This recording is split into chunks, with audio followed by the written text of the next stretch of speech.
Dimanche 14 avril 2019, mesdames, messieurs, bonsoir et bienvenue à tous à cette édition sur la télévision Labari. Direction d'IFA où suite à la dégradation de la situation sécuritaire dans cette région, les autorités régionales ont rétréci les mesures d'urgence dans cette localité. Une décision rejetée par la population. La situation était au centre d'une déclaration ce dimanche du comité de veille citoyen qui a dénoncé la mauvaise gestion des déplacés de Gagam et Aladjimanari, fustige le silence inquiétant du comité le silence inquiétant du président de la République. Appelle les autorités et les éléments de force de défense et de sécurité de cesser de stigmatiser certaines communautés de la région de Difa et de considérer toutes les personnes vivant à Difa comme complices de Boko Haram. Le comité de veille citoyen de la région de Difa demande aussi au gouverneur de la région de reconsidérer son arrêté portant modification des horaires de couvre-feu, procéder à la levée pure et simple des mesures de l'état d'urgence et de procéder de mesures de l'identification au recensement et l'évacuation des réfugiés qui sont dans la région de Difa en vue de les déplacer sur le site à 50 km de la frontière. Le comité de veille citoyen de la région de Difa annonce déjà des activités pour protester contre cette mesure, notamment l'annonce de 2 jours de ville morte lundi et mardi au niveau de toute la région. En réponse au mot d'ordre du cadre de concertation et d'action citoyen au niveau de la région de Maradi, a lieu et place donc de l'activité prévue ce dimanche, des manifestations citoyennes donc prévues ce dimanche. Le cadre de concertation au titre de cette région a décidé donc de rendre publique une déclaration qui a été malheureusement empêchée par les forces de défense et de sécurité à coup de gaz lacrymogène. Plus de précisions avec un des acteurs de la société civile au titre de la région de Maradi.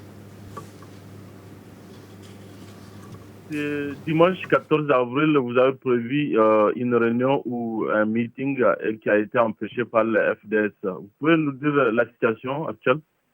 Bon, la situation actuelle, on a décidé d'organiser une marche suivie de meeting pour la journée du 14. Mais avec l'arrivée du président à Maradi, vous savez, le jeudi et le vendredi, le président de la République était avec nous ici à Maradi. Donc, on a décidé de retirer la déclaration et on a prévu une déclaration de presse au niveau de l'USTN pour toujours rappeler le gouvernement, surtout avec la détention de nos deux camarades, le camarade Sadat Ilia Amal Zander et le maître Larwani. Donc, mais à notre grande surprise, en pleine activité, nous sommes retrouvés avec la police, sans nous avertir même. Ils sont en train de nous lancer la gaz lacrymogène dans le siège de l'USTN. Ce qui nous a obligés, parce que beaucoup d'entre nous sont asthmatiques, on est obligé vraiment de sauter les murs pour vraiment ne pas exposer au problème de lacrymogène. Pour le moment, ils ont pris tous nos agents. Bon, jusqu'à présent, on peut pas dire qu'on n'a pas eu d'arrestation, parce que jusqu'à présent, les camarades sont éparpillés. Moi qui vous parle actuellement, je suis dans une maison même. Donc, pour le moment, on ne peut pas dire qu'il n'y a pas eu d'arrestation, mais jusqu'à présent, on n'a pas eu la situation exacte de tous les camarades qui ont fait ça à la manifestation, à la déclaration de presse. Ça veut dire que vous n'avez pas eu l'autorisation de l'autorité régionale? C'est une déclaration de presse au siège de la CN, de l'USCN qu'on a prévue. Ce n'est pas une manifestation sur les voies publiques. Pour le moment, nous sommes là. Après, on va se revenir pour voir comment nous allons faire pour demander le droit. Parce que nous, on peut le dire, nous sommes dans un siège. Donc, si toutefois ce que nous avons fait est contraire au dispositif réglementaire, Et nous allons approcher les hommes de droite, donc nous allons voir au cas échéant, donc la justice. De Maradi, rendons-nous directement dans la région de Tillabéri, précisément au département de Terra. Le 14e chef de canton de ce département a été intronisé hier samedi dans la région, donc à Terra, c'est dans la région de Tillabéri. Cette cérémonie a enregistré la participation de plusieurs invités, dont le haut représentant du président de la République, El Hadji Seyni Oumarou. L'honorable Hamidou Niandou, c'est le nom du nouveau chef de ce canton, qui a vu le jour, qui est né le 13 janvier 1961 à Terra. Le résumé de cette cérémonie avec nos envois spéciaux Ismaël Moumouni et Sadou Doumi. C'est sous la canicule que les habitants du canton de Terra ont tenu à réaffirmer leur soutien indéfectible à leur nouveau chef, l'honorable Hamidou Niandou, à travers leur présence massive à cette cérémonie d'intronisation, et cela devant de nombreux invités et pas les moindres. Ce qui réjouit à plus d'un titre le comité d'organisation, la famille Tchinda Kolei Tafarma et les chefs traditionnels. Quant au gouverneur de la région de Tillabéri, il n'a doute point des compétences du nouveau chef. Néanmoins, il a tenu à lui prodiguer des conseils. Homme d'expérience et gestionnaire hors pair, Hamidou Niandou, à ses jours solennels du 13 avril 2019, vous voilà donc investi avec la confiance de toute la population du canton de Terra et celle des autorités administratives. Je suis particulièrement heureux et d'ailleurs très heureux, car je suis moi-même de Terra, Aïboumbo Terra Borono. Je suis particulièrement heureux de vous exprimer mes très vives félicitations et mes souhaits de bonne chance dans l'accomplissement de la lourde mission dont vous êtes investi. Honorable Hamidou Niandou, je ne dérogerai pas à la tradition en vous prodiguant les conseils suivants. Soyez patient, persévérant et animé d'une foi inébranlable dans la recherche du bonheur, de la paix, de la quiétude et de la prospérité des populations de votre canton. Comportez-vous en chef intègre, ayant une probité exemplaire. Faites preuve de rigueur morale pour administrer votre canton dans la transparence et la justice. Soyez un modèle à suivre, un unificateur, un conseiller, un conciliateur, un homme de justice sociale, de neutralité, à l'écoute de ses administrés et pour tout dire, un homme de dialogue. C'est la joie qui se lit sur le visage du public au moment de l'intronisation du 14e chef du canton, qui, conscient des défis, dit mettre le paquet pour répondre aux attentes de la population. J'ai vu une foule immense.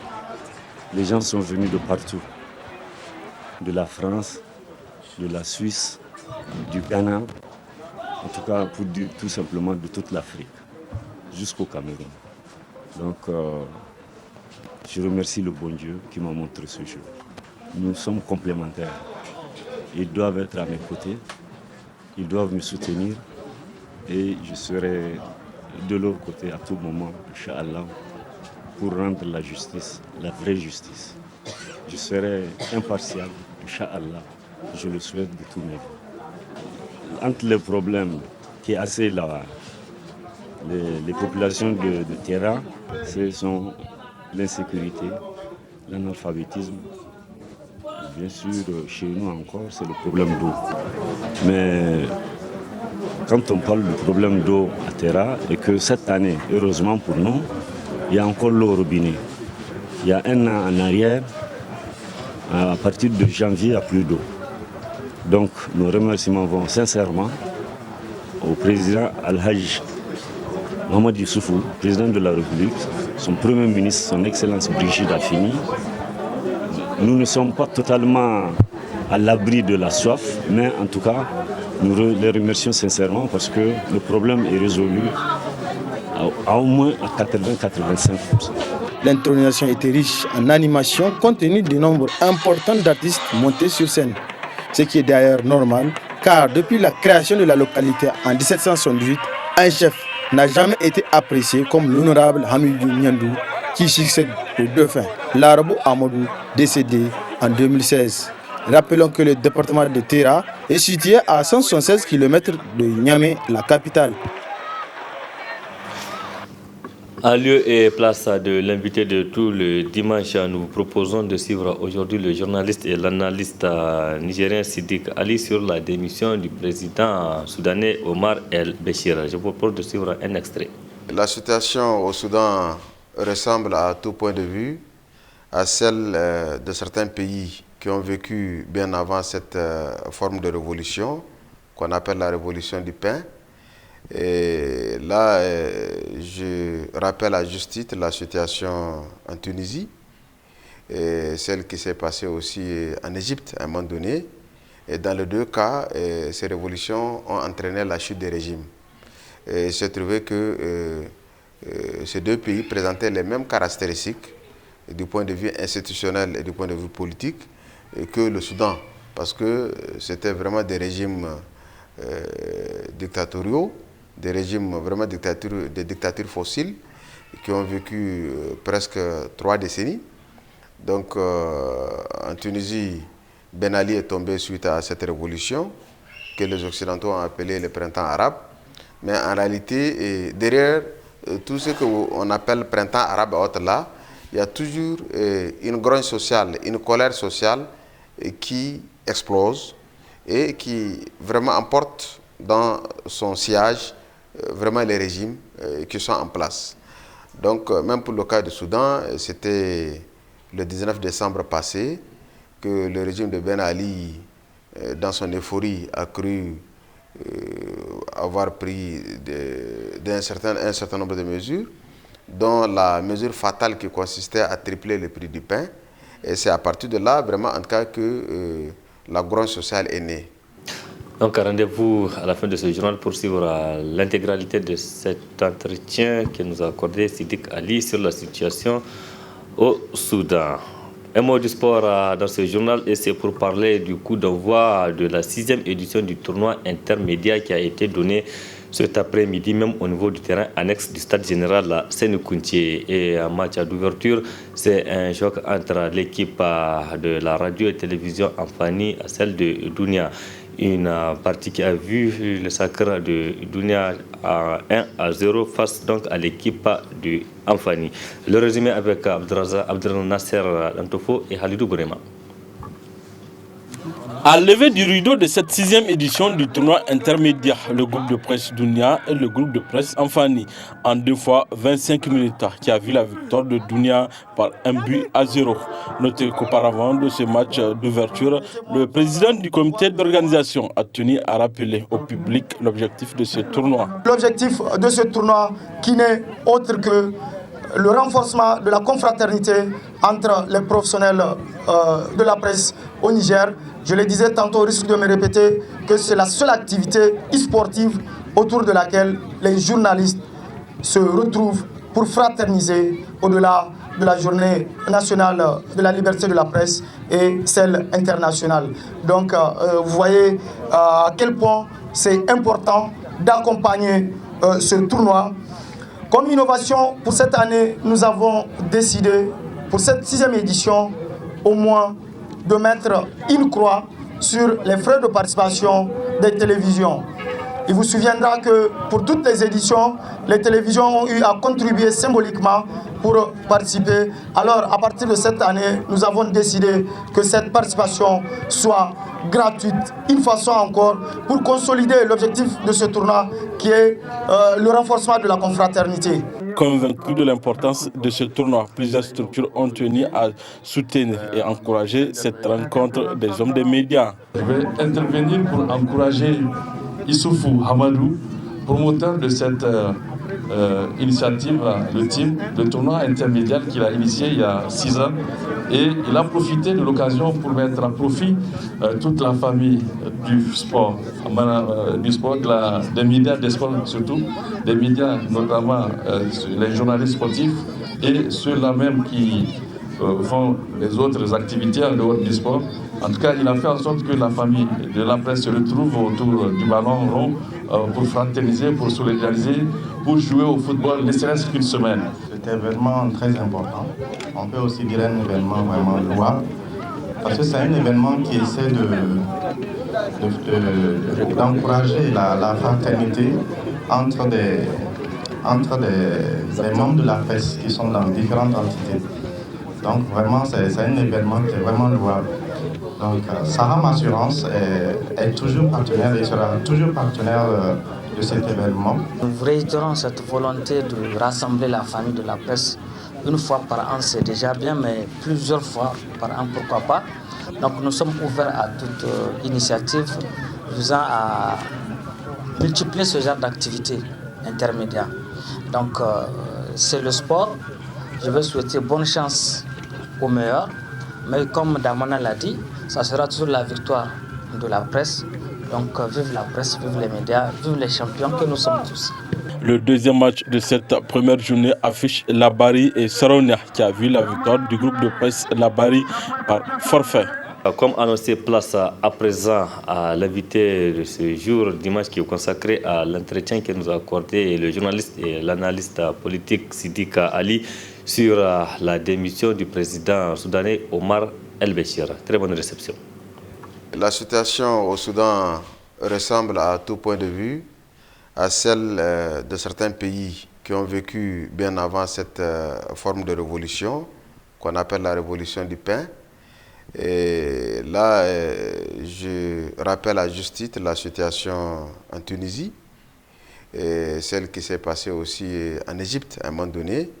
Et dans les deux cas, ces révolutions ont entraîné la chute des régimes. Et il s'est trouvé que ces deux pays présentaient les mêmes caractéristiques du point de vue institutionnel et du point de vue politique que le Soudan, parce que c'était vraiment des régimes dictatoriaux, des régimes vraiment des dictatures fossiles qui ont vécu presque 3 décennies. Donc en Tunisie, Ben Ali est tombé suite à cette révolution que les Occidentaux ont appelé le printemps arabe. Mais en réalité, derrière tout ce qu'on appelle printemps arabe et autres là, il y a toujours une grogne sociale, une colère sociale qui explose et qui vraiment emporte dans son sillage vraiment les régimes qui sont en place. Donc même pour le cas du Soudan, c'était le 19 décembre passé que le régime de Ben Ali, dans son euphorie, a cru avoir pris un certain nombre de mesures, dont la mesure fatale qui consistait à tripler le prix du pain. Et c'est à partir de là, vraiment, en tout cas, que la grogne sociale est née.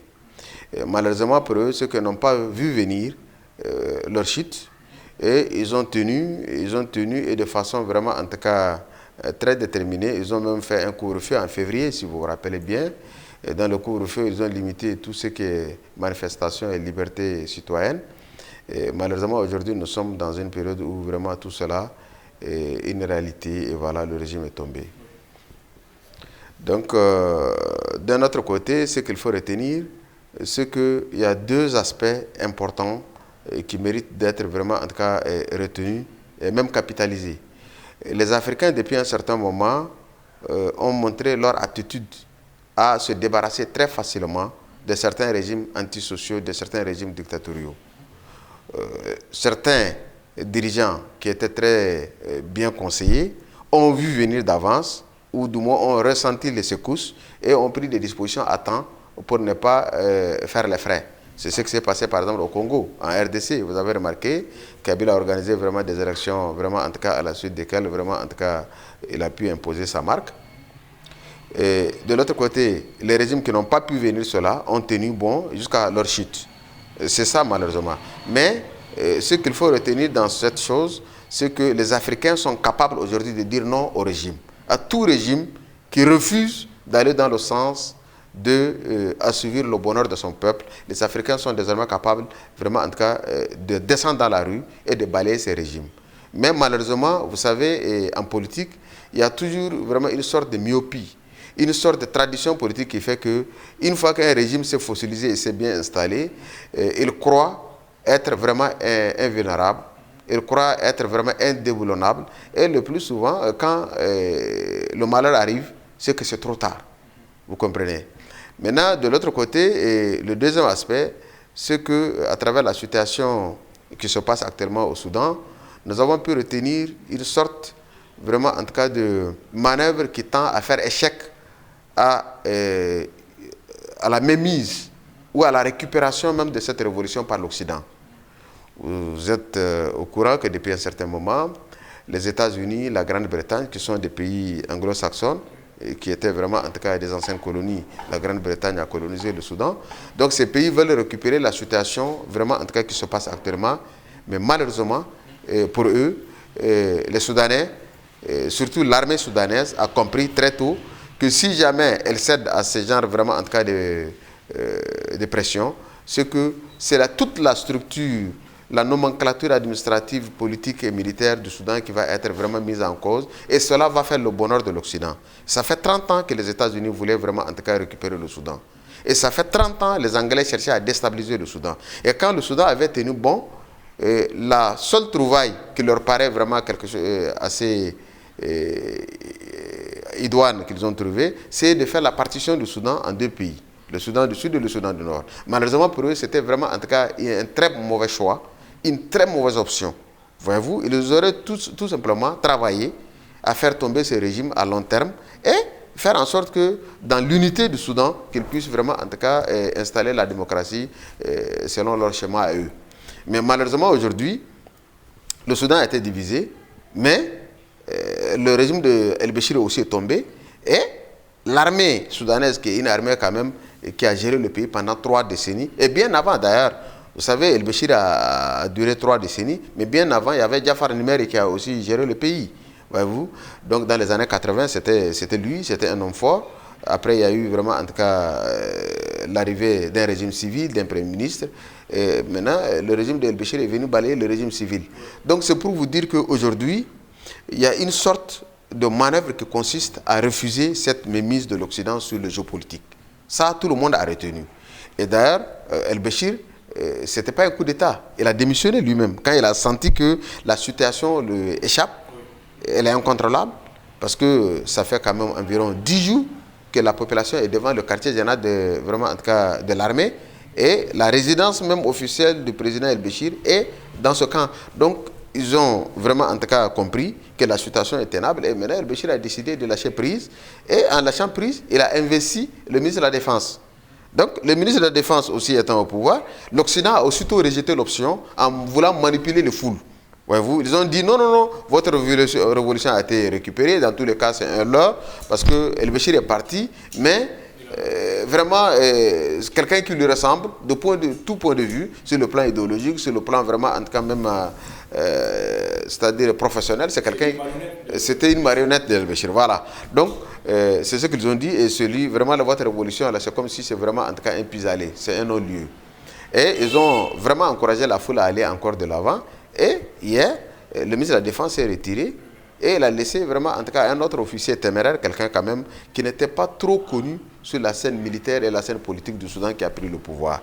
Et apparemment, tout semble indiquer que la situation commence maintenant à se calmer, parce que beaucoup disent que cet officier qui a été désigné hier et le puissant chef des renseignements généraux, c'est-à-dire Salagos, sont des hommes qui sont très proches des États-Unis. Voyez-vous? Donc ça veut dire que quelque part, l'Occident a réussi vraiment, en tout cas, à imposer vraiment ses pions.